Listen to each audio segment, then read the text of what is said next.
absolutely unacceptable, right? And I want to make this very clear. Now I know there's legal differentiation, and I understand that, and it does make sense.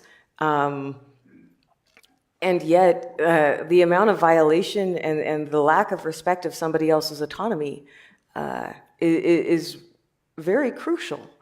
Now, this may depend upon the person who is on the receiving end, as Jennifer said, in terms of any kind of contextual analysis of a situation.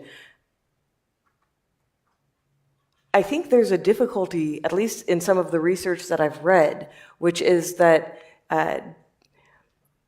men are more likely to perceive friendliness as sexual interest, as warmth as sexual interest, right? And what does that mean? You know, when we're dealing with these dynamics of consent, and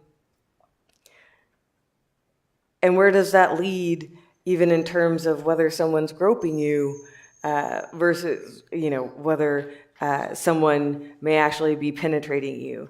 I would argue that legally there is and should be a delineation, but none of it is acceptable. And when we witness it, and we may witness it in our day-to-day lives. Maybe you're at a party. I don't really party anymore, but but for people who do, right, you may see it. You may see something like this happen.